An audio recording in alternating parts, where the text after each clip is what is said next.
aldanganmiz. Ya'ni odamlarga bo'lgan.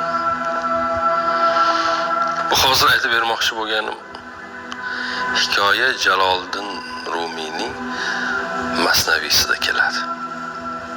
Turkiylardan bir kishi Rum tomonga yo'lga chiqibdi.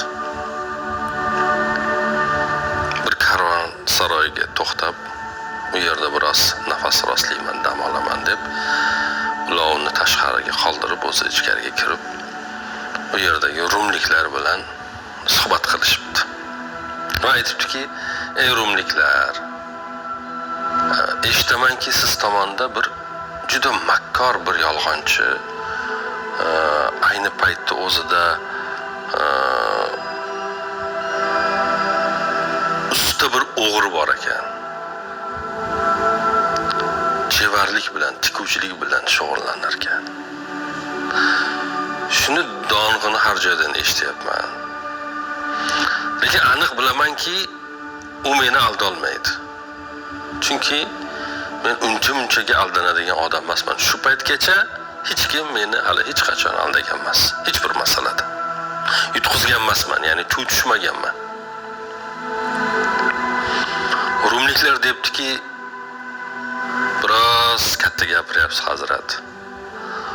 U yolg'onda, aldovda, o'g'irlikda unga yetadigani yo'q. Sezmay qolasiz. Albatta o'g'irlab qo'yadi molingizni. Bu Turkiya odam aytibdi, o'g'irlolmaydi.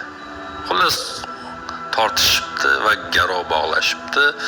Odam garovga otini qo'yibdi. Otini qo'yibdi. Rumliklar chevarning eshigini ko'rsatib yuborishdi. Mana shu xonadonda u yashaydi. Buyuring, marhamat. Odam juda qimmatbaho bir matoni olib borib eshigini taqillatibdi.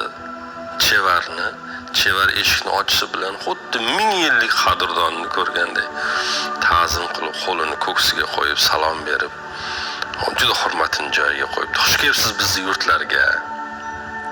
Qaysi shamollar uchirdi sizni? Juda ko'rganimdan xursandman. İsteysizmi men sizni bu Rum diyorini go'zal ayollar bilan tanishtiraman desa, yo'q, sen men deb chalg'itma debdi. Sen meni aldolmaysan debdi. Men chuv tushadiganlardan emasman.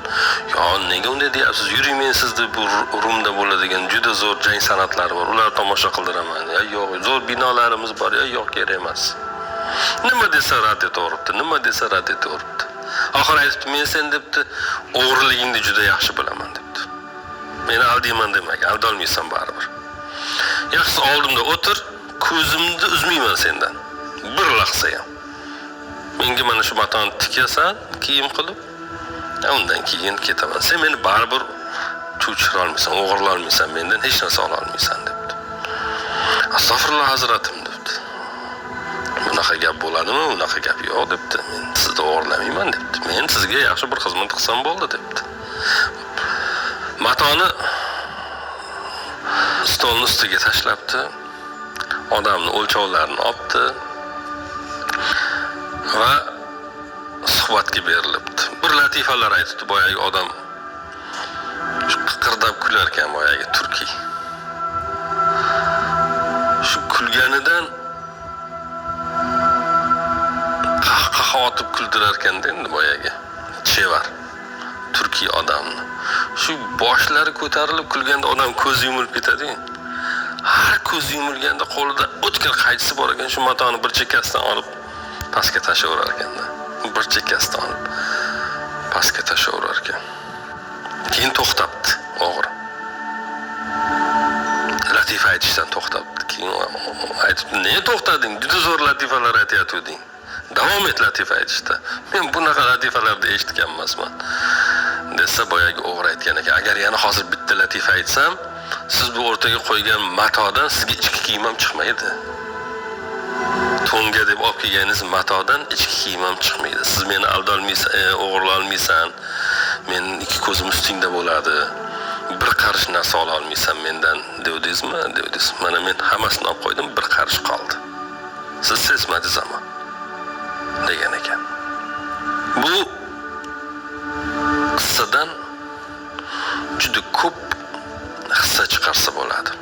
Birinchisi unutmasligimiz kerak bo'lgan narsa ana shu odam meni aldolmaydi deb kelgan odam bu biz hammamiz. Ya'ni o'zimizga ishonamizda. Go'yo bizni aldab bo'lmaydi. Endi u chevar bu dunyo. O'rtaga qo'yilgan mato bu bizning umrimiz. Kulgu boyagi nimalar qahqaha otib kulganlarimiz, boyagi odamni qahqaha otib kulganlari bu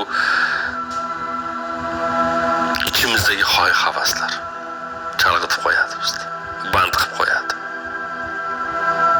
Va u latifalar, biz o'sha kuldirib qo'ygan latifalar dunyoni shahvati. Biz bu shahvatlarni orqasidan quvib, hoy-havaslarga berilib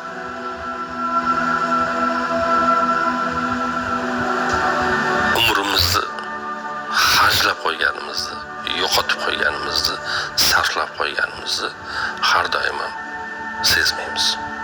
Lekin boyagi nima deydi? Biz har doim katta gapirishda davom etaveramiz.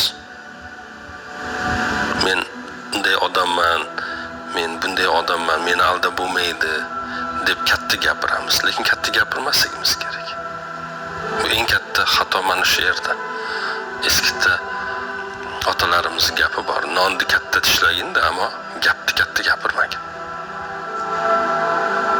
Istaganingcha katta nonni yegin, lekin pastroq turgin. O'zingga bino qo'ymagin, chunki hali kimliging ma'lum emas. Nimalar bilan uchrashing, yuzlashing, qanday sinovlar bilan duch kelishing ma'lum emas. Biz boshqalarning hayotini, chizgilarini chizamiz. U unday, bu bunday, u unday, bu bunday. Biz qandaymiz?